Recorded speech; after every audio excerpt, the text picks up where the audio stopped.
Buenas tardes, doctor André Novera Patiño, especialista en Derecho Penal. Le saluda José Carlos Riera, estudiante del séptimo ciclo de la carrera de Derecho en la UTP. Coménteme, doctor, sé que tiene una vasta experiencia en ejercimiento de Derecho Penal, tanto en el ámbito privado como en el público, pero en esta ocasión vamos a tomar temas del caso Odebrecht, ¿no? Como primera pregunta, me gustaría que me responda, dentro de su expertise, ¿no? En el sector público, ¿cuál es su perspectiva sobre la corrupción y cómo ésta está perjudicando a dicho sector? Uy, qué bonita pregunta. Qué bonita pregunta porque de todas maneras me permite hablar sobre un poquito de filosofía, aunque no necesariamente sea el objeto propiamente de la entrevista, pero Disculpe que lo interrumpe. mira, Recordemos, sí, pues, que usted también ha ejercido la labor de asistente fiscal en el Ministerio Público de Lima Sur, ¿no? sí, ahí he estado casi 5 años. Ahí me he formado, así es. Te indicaba que al hablar de corrupción, dentro del sentido lato del término, no únicamente es corrupción eh, un delito contra la administración pública, sino que algo que está corrupto es aquello que ha sido afectado por algún vicio, ¿no? Solamente que, claro, los delitos contra la administración pública, de alguna u otra manera, son las conductas que el Estado ha identificado y que debe de ser reprimibles por un tema de un criterio fragmentario del derecho penal, ¿no? Hay que proteger justamente los bienes jurídicos que resultan más valiosos para la sociedad y en este caso el desempeño propio del orden público a manos de los funcionarios y servidores públicos es necesario, ¿no? Pero justamente hacía todo este antecedente porque siendo honestos, reflexionando y tratando de hurgar hasta los confines más íntimos del alma, todos somos corruptos por naturaleza de algún u otro modo porque nunca podemos comportarnos excelente. O sea, creo que para los que se esfuerzan constantemente en ser mejores personas día tras día, siempre hay un día en el que tú te habrás podido esmerar, pero nunca habrás podido comportarte de manera excelente porque siempre algo falta, siempre hay una capacidad de mejora. Pudiste ser más paciente, pudiste ser más sereno, pudiste ser más amoroso y conquistar distintas clases de hábitos que en lo particular he tenido la fortuna de poder compartir contigo también como un amigo y como un estudiante del derecho que ambos justamente estamos vinculados, además de nuestra amistad, a nosotros nos une justamente lo jurídico, porque esa es ahora la carrera que estás estudiando y es necesario apelar a criterios propios del derecho para poder traer esa virtud, esa virtud que el derecho te da, de poder ser una persona que obra con justicia a, a tus confines propios, ¿no? De tu propia vida. Entonces, volviendo a la pregunta, es un tema que pasa por la sociedad en sí, ¿no? O sea, quitando a todos los políticos de ahora y poniendo a las personas personas cotidianas, personas normales, a ocupar esos cargos, los mismos actos de corrupción que se producen ahora probablemente se repetirían. Y es que justamente, trato de ser lo más incisivo en esto, y aunque suene reiterativo, debemos de nosotros tratar de cultivar la virtud en cada momento para poder despejarnos de todo vicio y no corrompernos, porque al final ya la exacerbada cantidad de corrupción que habita en nosotros, al final lo que ocasiona es que cuando no somos capaces de poder controlar hasta en sus márgenes más máximos, ocurren estos delitos contra la administración pública y, y al final son sancionados penalmente o de alguna u otra manera procesados, ¿no? Y son delitos que, bueno, en su defecto también tienen cierta complicación en su persecución, porque estamos hablando muchas veces, de gente que ha tenido cierto poder. Entonces, este poder, de la misma manera que el Estado te lo dio para poder hacer cosas buenas, este poder al final puede ser utilizado para cosas malas, ¿no? Entonces, esa va por ahí mi respuesta. Mi respuesta no está en buscar soluciones. Oye, quiero que se me solucione la corrupción. Ya, vamos a poner una ley. No, no, no, por ahí no va. Más bien va por una reflexión que nosotros tenemos que hacer y decir, oye, verdaderamente no debo de pagarle al policía si es que me para indebidamente o si es que me para. No debo de manejar ebrio. Entonces, ese tipo de reflexión es la que necesitamos, porque es la que va a generar ciudadanos más diligentes. Claro, y podríamos como que, para titular esta respuesta que usted ha expresado, que no está corrupta la institución, sino el El hombre, ser ¿no? humano, así es, así es, así es. Lo que vemos ya de hoy hay corrupción en el Congreso, es producto justamente de que no nos hemos detenido a analizar a nosotros mismos, a analizarnos.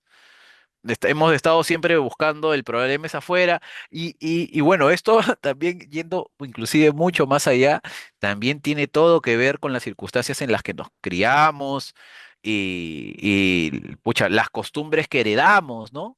Y de eso también, porque como existe el colegio, de eso también es responsabilidad, porque el joven no se forma de la noche a la mañana. El joven pasa, en el mejor de los casos, por una instrucción inicial, por una instrucción primaria, por una instrucción secundaria, una instrucción ya universitaria, y uno va escalando en la instrucción, ¿no? Entonces, el asunto es que nos hemos quedado únicamente en una instrucción básica, y la instrucción básica, lamentablemente, aunque no se quiera, fomenta justamente la corrupción, porque eres incapaz de poder ver más allá del presente inmediato, ¿no? Y nosotros tenemos que aprender a tomar decisiones sobre la base del futuro, qué cosa es lo que va a ocasionar si es que yo digo o hago esto mañana más adelante. Esa es la visión que nosotros tenemos que tener de nosotros mismos inclusive, ¿no? Gracias por su respuesta, doctor. Y en este caso, no netamente ya de Odebrecht, que ha sido una investigación internacional persiguiendo, pues, ¿no? Los diversos delitos que el empresariado de Marcelo Odebrecht, ¿no? En el sector de la construcción, capturando prácticamente gobiernos con el tema de las licitaciones, inflando los precios de las obras públicas y capturando voluntades y conciencias también de los funcionarios a través de pagos de sobornos, etcétera. ¿Considera usted, o mejor dicho, cuáles han sido los principales, las principales dificultades o obstáculos para decretar alguna sentencia? En el caso de Odebrecht, es que es el megacaso. La verdad que yo guardo una profunda, y eso es netamente personal, guardo una profunda admiración por el fiscal Domingo Pérez, porque él está en un lugar incómodo. Él está en el lugar de poner en el banquillo a los poderosos, a los que se presumía, hoy esos son corruptos. Y ahora ya se están realizando, o se fueron realizadas las investigaciones. Entonces, el asunto es que como es un megacaso, no solamente tiene de un lado, sino que tiene de todos. O sea, creo que podemos ver eso justamente en la cantidad de testigos que Domingo Pérez ha ofrecido para juicio, ¿no? Gracias por su respuesta, doctor. Ahora, netamente vayamos a la figura del colaborador eficaz dentro del marco normativo peruano. ¿Cómo nosotros podríamos reforzar esta figura del colaborador eficaz? ¿Y cómo funciona? Y en propuesta de mejora, ¿qué le gustaría a usted que se implemente? Ya, sobre el tema de la colaboración eficaz, mira, el año pasado la colaboración eficaz ha sido trastocada de alguna u otra manera por este poder legislativo. Y es que esto es lo que ocurre cuando que te enfrentas a, a gente que tiene poder. Los mecanismos legales al final empiezan a tornarse, a cambiar su figura, y eso es como te digo, lo que ha ocurrido justamente el año pasado, modificando o añadiendo justamente el tema de los plazos para la corroboración del colaborador. ¿Sobre qué cosa es lo que se podría mejorar? Mira, actualmente habría que justamente retornar y deshacer los cambios que se hicieron en marzo del 2024, si no me equivoco, sobre todo relacionado a ese tema de los plazos.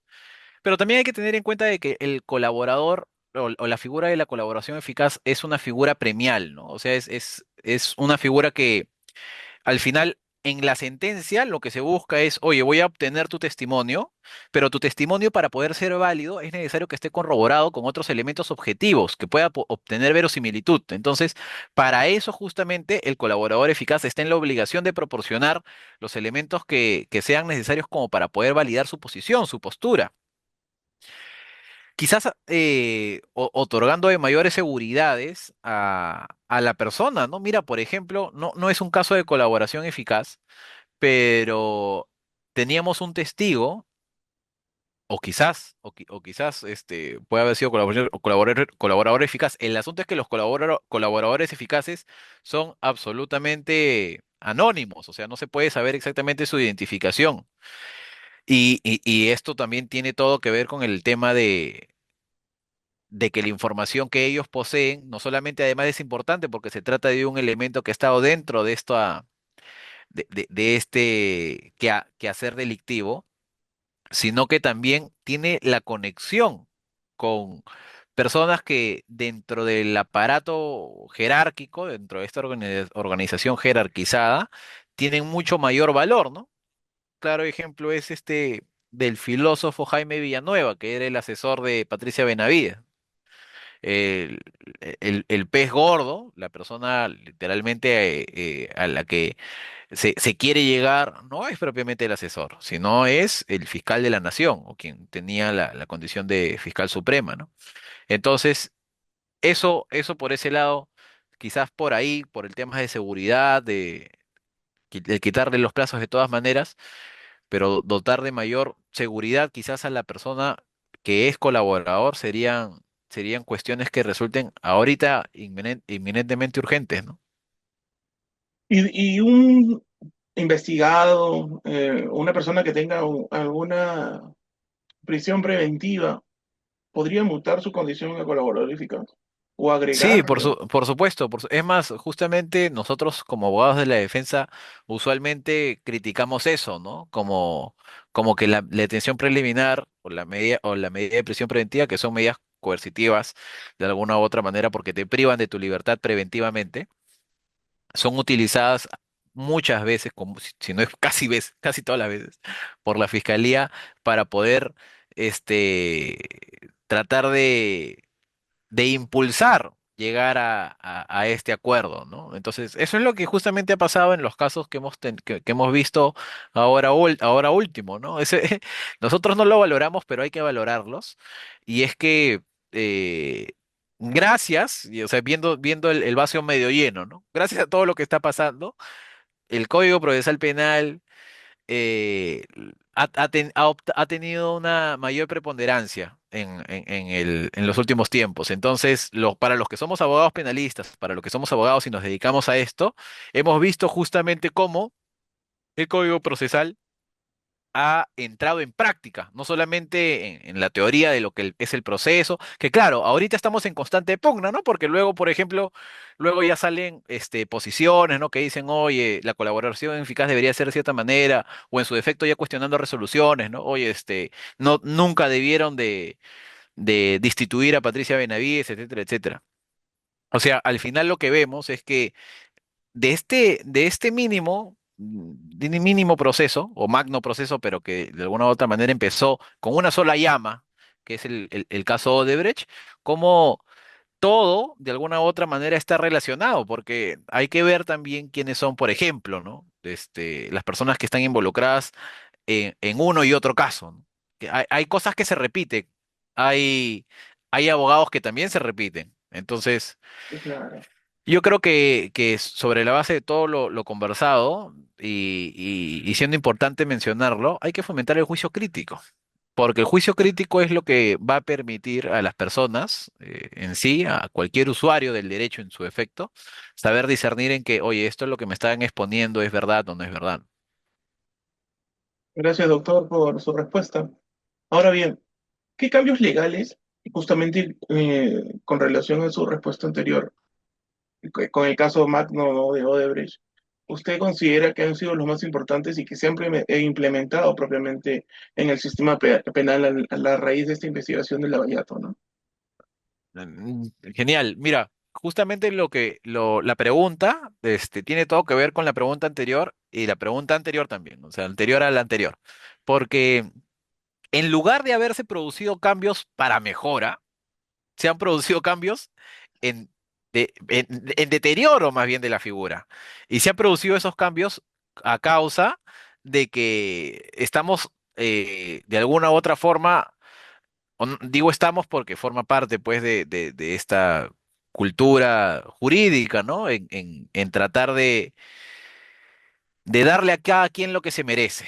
Entonces, dentro de ese ejercicio, vemos cómo cada pieza en este tablero de ajedrez se va moviendo, se modifican las leyes en el Congreso, salen resoluciones del Tribunal Constitucional por otro lado, se ponen nuevos miembros de la Junta Nacional de Justicia y al final vemos que la figura más bien de la colaboración eficaz se viene en el tiempo debilitada. Entonces, cosas que yo pueda rescatar o enaltecer de las últimas modificaciones de esta figura no existe, sin lugar a dudas.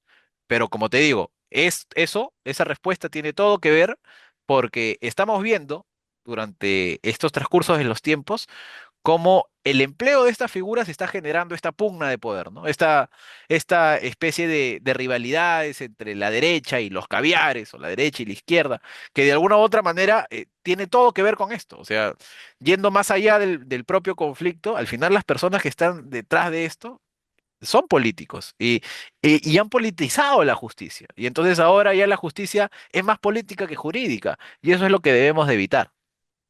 Gracias, doctor, por su respuesta. Ahora, en base a su experiencia profesional, ¿qué medidas de prevención de corrupción de funcionarios del Estado usted recomendaría? Medidas de prevención de corrupción de funcionarios. Mira, de mi paso por el Ministerio Público y por la Corte Suprema de la República, lo que me ha permitido poder ver ello es que quizás se necesita mayor fiscalización, ¿no? Pero mayor fiscalización a través de entes independientes. Claro, cualquiera me podría decir, pero la Contraloría ya existe.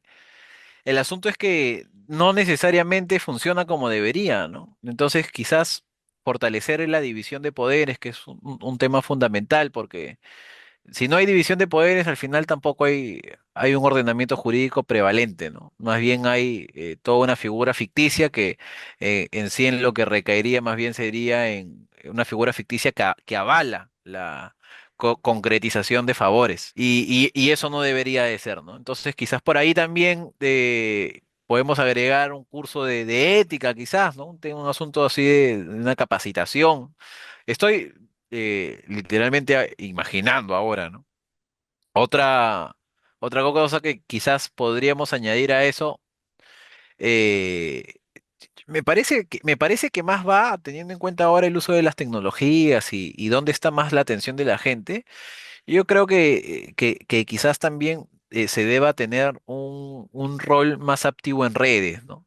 Propiamente de las instituciones públicas, informando a la ciudadanía qué cosa hacer ante un caso de corrupción. Ya las hay, ¿ah? Ya las hay, pero con mayor frecuencia. Eso es lo que digo, ¿no?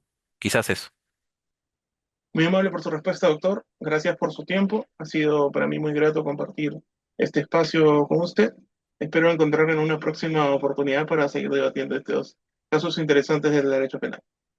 Igualmente, doctor Rivera, ha sido un placer. Yo le mando un fortísimo abrazo y muchas gracias. Le deseo éxitos. Muy amable. Muchas gracias, doctor. Nos estamos viendo.